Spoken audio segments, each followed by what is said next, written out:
Okay guys, yes, welcome back to the one and only Venomous Gaming Entertainment, baby. And this time I'm bringing you a game review on the game called Forspoken, only on the PS5. Okay, so let's start with the price. On Amazon, £34.49, the game collection, £29.95, and finally eBay, £19.99. Okay, so we're going to talk about the story now. So you take control of the protagonist named Frey Holland. Long story short, because the story is kinda naff and it's not something that you haven't heard before. So you find this armband which is given the name Cuff. That's right, you heard me, Cuff. You, the one talking to me right now, are this... Cuff? Anyway, Frey and Cuff are transported to another world named Athia. The landscape surrounding Athia has succumbed to miasma known as the Break. You heard correct, the Break. Cuff, the Break, someone thought of it, management approved it, then upper management approved it.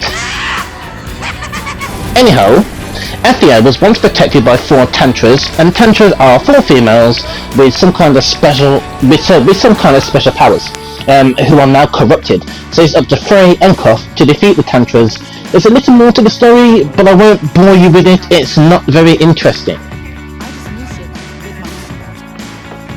Okay, so next up, the graphics. So the graphics, they are okay. There's nothing special to them. They're not awful. They're just okay. In fact, you know what? Actually, I tell a lie.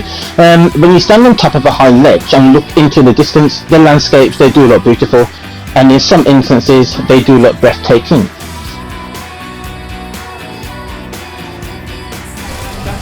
Okay, so next up, the gameplay.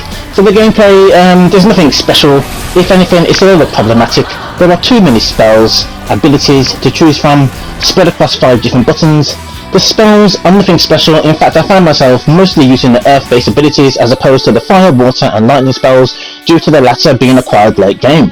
I did find casting these spells become very tedious. Just constantly pressing the R2 trigger made my hand hurt. Fighting every single enemy in the exact same way was so boring, with an over-generous dodge mechanic. 2 good points about the gameplay. The first is the parkour.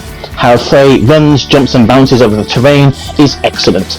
The second point, but this is probably more of a personal touch, the conversations between Cuff and Frey, I did find them funny at times and enjoyable.